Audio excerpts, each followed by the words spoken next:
Hello students, आज के video में आपका स्वागत है। मैं प्रोफेसर अलका गोयल और आज हम पढ़ रहे हैं महर्षि दयानंद सरस्वती जी के विचारों का सेकंड पार्ट। स्टूडेंट्स, इसमें मैं आपको इनके सामाजिक विचारों से परिचित कराऊंगी। इन्होंने बहुत ही महत्वपूर्ण विचार दिए हैं, जिसका फर्स्ट पार्ट राष्ट्रवादी विचारों का आप पढ़ चुके हैं, और यदि नहीं पढ़े हैं तो आप जरूर पढ़िएगा, क्योंकि इनका जो सबसे बड़ा योगदान रहा वो समाज सुधारक के साथ तो रहा ही, लेकिन इन्होंने जो भारतीय जनमानस में पराधीनता थी, अपने धर्म के प्रति जो खिन्नता पैदा हो गई थी, उसको दूर किया। ईसाई और इस्लाम धर्म के जो आक्रमण हो रहे थे, उनसे लोगों को उबारा और अपने देश, अपनी संस्कृति के लिए गर्व करना, गौरव करना सिखाया। इन्होंने भारतीय संस्कृति के जो पुरातन ग्रंथ हैं, जो आदि ग्रंथ है, वेदों की ओर लौटो का आह्वान करा और ये कहा कि हम ज्ञान प्राप्ति के लिए विदेशों में जाएं, ये जरूरी नहीं है, या दूसरे देशों में ज्ञान भरा पड़ा है, ये भी जरूरी नहीं है। हमारे वेदों में सभी प्रकार का ज्ञान है, इसलिए हमें हमारे वेदों का अध्ययन करना चाहिए। इन्होंने मूर्ति पूजा को व्यर्थ बताया, क्योंकि इनका मानना ये था कि जो निराकार ओंकार में भगवान का अस्तित्व है और ये वैदिक धर्म में लिखा हुआ है, और इसलिए हमें वैदिक धर्म के अनुसार चलना चाहिए। अपने विचारों की एक अनुयायियों की श्रृंखला बनाने के लिए अपने विचार आगे इनके चलते रहें, इसके लिए इन्होंने आर्य समाज की स्थापना भी की 1875 में, और जिसकी शाखाएं हमें आज भी हर जगह दिखाई देती हैं। 1857 की क्रांति में भी इनका बहुत महत्वपूर्ण योगदान रहा, क्योंकि उससे इन्होंने लोगों के कमियों को पहचाना, जनमानस को पहचाना, और उसके बाद इन्होंने अपना देश के लिए अमूल्य योगदान दिया। इनके जो वक्तव्य थे वो इतने प्रभावी होते थे कि लोगों पर उनका बहुत ज़्यादा प्रभाव पड़ा, बल्कि हम ये कहें कि इनके विचारों के बाद ही हमारे देश में स्वतंत्रता का आंदोलन जो है वो जोर पकड़ने लगा। एक जड़ आंदोलन की इनके वक्तव्यों के बाद जमने लग गई, और अंग्रेज अफसर जो थे वो इनसे घबराने लग गए थे, और इसी कारण से इनको मारने के प्रयास भी काफ़ी किए गए। इनकी जो विचार हैं उनमें राष्ट्रवादी विचार तो महत्वपूर्ण है ही, क्योंकि इन्होंने हमेशा स्वराज्य की बात कही कि स्वराज्य के बिना कुछ नहीं, विदेशी राज्य किसी भी रूप में, चाहे वो कितना भी अच्छा हो, स्वीकार करने योग्य नहीं है। और जिसका प्रभाव आगे जो उग्रपंथी जो विचारधारा चली कांग्रेस की, लाल वाल पाल की, उस पर बहुत ज़्यादा प्रभाव पड़ा। इनके द्वारा लिखित पुस्तकें सत्यार्थ प्रकाश, जो कि सबसे ज़्यादा प्रसिद्ध है, जिसमें इनके अपने विचार बहुत ही अच्छी तरह से इन्होंने लिखे हैं। इसके अलावा अन्य पुस्तकें हैं पाखंड खंडन, वेद भाष्य भूमिका, ऋग्वेद भाष्य, अद्वैत मत का खंडन, पंच महायज्ञ विधि, वल्लभाचार्य मत का खंडन। ये जो किताबें हैं इसमें दो हम ले सकते हैं, एक तो पॉजिटिव सकारात्मक और एक नकारात्मक, यानी कुछ का तो उन्होंने खंडन किया है, जो बातें इन्हें पसंद नहीं थी हिंदू धर्म की, या जो जिनकी वजह से हिंदू धर्म पर अटैक हो रहे थे, वो उनका इन्होंने खंडन करा, क्योंकि हिंदू धर्म में कुछ कमियां थी निश्चित रूप से, और इन्होंने ये कहा कि हम उनका खंडन करें, ना कि हम धर्म परिवर्तन करें। और कुछ इन्होंने अपनी तरफ से रचनात्मक सकारात्मक लिखा, जैसे सत्यार्थ प्रकाश है या ऋग्वेद आदि भाष्य भूमिका है। इन्होंने वेदों की मतलब इस तरह से व्याख्या भी की है। 1857 की क्रांति की मैं आपसे बात कर रही थी कि इन्होंने 1857 की क्रांति जो है उसमें इन्होंने इनका बहुत ज़्यादा योगदान रहा। इन्होंने ये देखा कि लोगों में अंग्रेज हुकूमत के खिलाफ आक्रोश तो है, वो पसंद तो नहीं करते, लेकिन उनको मार्गदर्शन उनके लिए नहीं मिल रहा है, और इनको एकत्र किया जाए, उनके लिए बाकायदा योजना बनाई जाए, कैसे आंदोलन किया जाए, इस सब को मतलब वो एक करना चाहते थे दयानंद सरस्वती।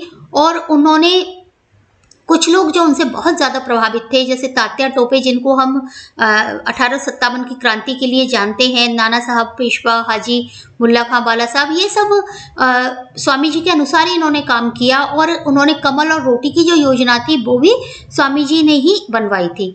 और सभी को इन्होंने देश की आज़ादी के लिए जोड़ना प्रारंभ करा। भाषा की इन्होंने बात कही कि एक भाषा होनी चाहिए, मैंने पिछले वीडियो में इनकी भाषा संबंधी एक स्लाइड पूरी रखी है कि कैसे इन्होंने हिंदी भाषा को, आर्य भाषा को महत्व देने की बात कही कि यदि हमें पूरे देश को एक सूत्र में पिरोना है तो हमें भाषा पर विशेष ध्यान देना पड़ेगा। हालांकि ये जो क्रांति थी 1857 की वो विफल हो गई, लेकिन इससे लोगों को ये कहें कि एक आधार मिल गया, साहस मिल गया कि एक संघर्ष से चाहे गुलामी हम खत्म नहीं कर सकते, लेकिन यदि हम लगातार संघर्ष करते रहें तो हम इस गुलामी को निश्चित रूप से खत्म कर देंगे। तो इनके कारण ही नए विचारों का संचार पूरे देश में हुआ। जो इनके सामाजिक विचार थे उनको हम पढ़ते हैं, क्योंकि ये वीडियो मुख्य रूप से सामाजिक विचारों पर है। और ये सामाजिक विचार या धार्मिक विचार जो मैं थर्ड पार्ट में आपको पढ़ाऊंगी, इन्होंने इस आधार पर रखे कि हमारा धर्म सर्वश्रेष्ठ है, हमारे धर्म में कुछ कमियां हैं, लेकिन हम उन कमियों को दूर करें, उन अंधविश्वासों को दूर करें तो हमारा धर्म दुनिया का सर्वश्रेष्ठ धर्म है। तो सबसे पहले बाल विवाह का इन्होंने विरोध करा।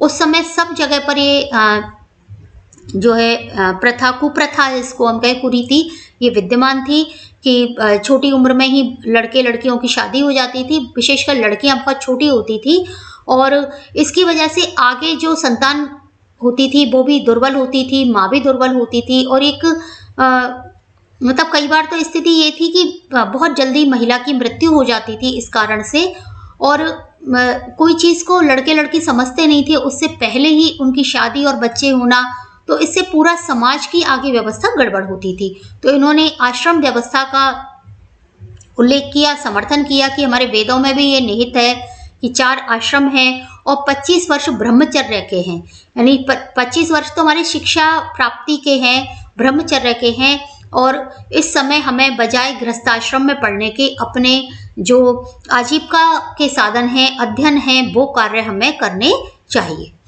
इसके अलावा सती प्रथा का इन्होंने विरोध करा, क्योंकि सती प्रथा का विरोध पहले राजा राममोहन राय के मेरे वीडियोस बने हुए हैं। राजा राममोहन राय ने भी सती प्रथा का विरोध किया था और ये कहा कि कोई भी मतलब जो महिला है वो अपनी इच्छा से इस प्रकार से अग्नि को समर्पित नहीं होती है, जबरदस्ती उसे अग्नि को समर्पित करने का उस पर दबाव बनाते हैं, या फिर उसे जैसे राजा राममोहन रॉय ने कहा था कि उन्हें कुछ पिला करके उन्हें बेहोशी की अवस्था में ला करके उन्हें पति के साथ जलाया जाता था। तो इन्होंने भी सती प्रथा का विरोध करा और ये कहा कि महिला को भी जीवन जीने का पूरा अधिकार है। तो इन्होंने मनुष्य जाति को प्रेम आदर का भाव सिखाया। इसके अलावा जो इनकी सबसे ज्यादा महत्वपूर्ण देन इसमें रही विधवा पुनर्विवाह की। सती प्रथा के मामले में हम राजा राममोहन रॉय का नाम ज्यादा लेते हैं क्योंकि उन्होंने इसके लिए विधेयक भी पारित करवाया और इन्होंने पूरी कोशिश भी की सती प्रथा को समाप्त करने की। लेकिन इसके बाद में एक समस्या पैदा हो गई थी विधवाओं की। विधवाओं की दशा हमारे देश में बहुत ज्यादा खराब थी। पहले विधवाओं को विरूप कर दिया जाता था, उन्हें कोई हंसने बोलने की कोई आज़ादी नहीं थी। कपड़े भी वो ऐसे पहनती थी कि वाइट मतलब केवल सफ़ेद कपड़े पहनना और एकदम ये कहें कि सादा खाना खाना, सादा रहना, हंसने बोलने की कोई उन्हें आज़ादी नहीं थी। तो ऐसी स्थिति से उन्होंने उबारा और ये कहा कि विधवाओं को भी अपना जीवन आनंद पूर्वक जीने का पूरा अधिकार है और इसलिए उन्होंने विधवा पुनर्विवाह की बात करी। जो हिंदू धर्म में मान्यता है कि महिला का विवाह केवल एक बार हो सकता है, पुरुष का विवाह तो तुरंत हो जाता था पुनर्विवाह, लेकिन महिलाओं का नहीं होता था। तो इन्होंने सम्मान पूर्वक पुनर्विवाह की बात कही और कई अंके इन्होंने पुनर्विवाह करवाएगी, विशेषकर जो छोटी उम्र में जो महिलाएं विधवा हुई हैं और इन्होंने पूरे प्रयास करे। और आप देखिए कि इनकी बदौलत ही समाज में महिलाओं की दशा, विशेषकर विधवा महिलाओं की दशा आज काफ़ी अच्छी हो गई है। और अब बहुत कम आपको ऐसी नज़र आएंगी कि विधवाएं जो हैं वो उनका पुनर्विवाह, यदि वो कम उम्र में विधवा हो गई हैं तो उनका पुनर्विवाह भी हो जाता है। समाज ने इसको पूरी तरह से मान्यता दे दी है, तो लोगों को इसके लिए इन्होंने जागरूक किया।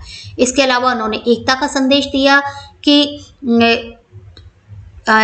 मतलब वे सभी धर्मों और उनके अनुयायी को एक ही ध्वजतले देखना चाहते थे। उनका मानना था कि लड़ाई से फायदा हमेशा तीसरा लेता है, इसलिए सारे जो धर्म हैं वो सब एक ही है। सब धर्म अच्छी बातें कहते हैं, इसलिए सारे धर्मों को एक मिलकर के, हिंदू मुस्लिम ईसाई सब धर्म एक मिलकर के रहें, तो इन्होंने एकता का संदेश दिया सभी धर्मों को। ऐसा नहीं है कि जैसे मैंने पहले राष्ट्रवादी विचारों में आपको बताया कि मुस्लिम और ईसाई धर्म पर इन्होंने प्रत्याक्रमण की बात कही।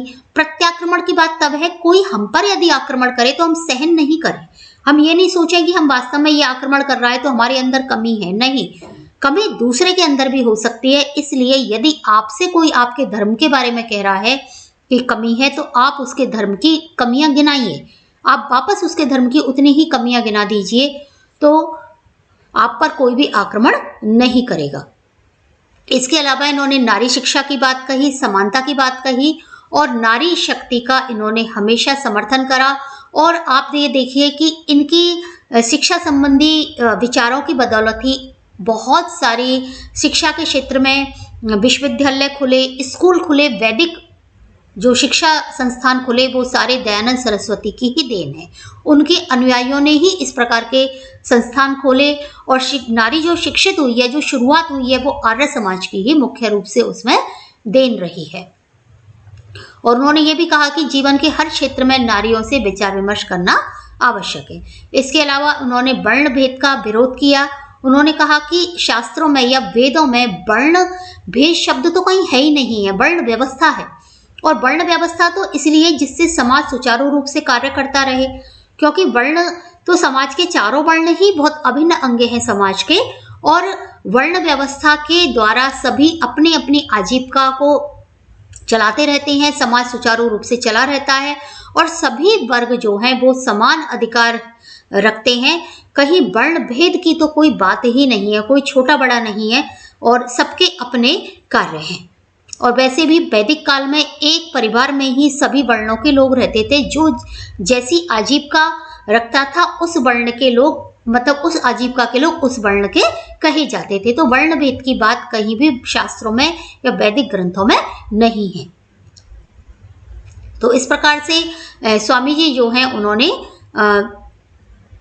जो इस प्रकार की कुप्रथा थी, जातिवाद है या फिर बाल विवाह है या सती प्रथा है, विधवा विवाह है, इन सब का विरोध करा। नारी शिक्षा का विधवा विवाह का समर्थन करा, नारी शिक्षा का इन्होंने समर्थन करा और धर्म परिवर्तन, जिसकी मैं आगे और आपसे चर्चा करूंगी, उसका भी इन्होंने विरोध करा।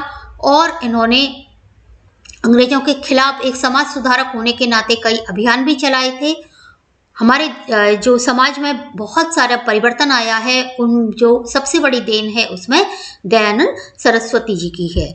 और शिक्षा के क्षेत्र में भी उन्होंने बहुत कार्य किए, जिससे कि समाज की महिलाएं और पुरुष वास्तव में समाज में सुधार कर सकें। 1886 में इनके जो अनुयायी थे लाला हंसराज, इन्होंने दयानंद एंग्लो वैदिक कॉलेज की स्थापना की थी और इनकी वाणी भी बहुत ज़्यादा प्रभावी थी, जिसके कारण श्रोता इनके विचारों को बिल्कुल उसी तरह से हृदयंगम करते थे और उनका अक्षरशः पालन भी करते थे। तो स्टूडेंट्स, ये वीडियो यहीं समाप्त होता है। आपकी जो भी क्वेरीज हो, जो भी क्वेश्चंस हो, वो कमेंट बॉक्स में ज़रूर लिखिएगा और मेरे वीडियोस को लाइक करते रहिए। मेरे channel political science for college students को सब्सक्राइब करें। तो मिलते हैं इसके थर्ड पार्ट में, अंतिम पार्ट में, जिसमें हम पढ़ेंगे दयानंद सरस्वती जी के धार्मिक विचार।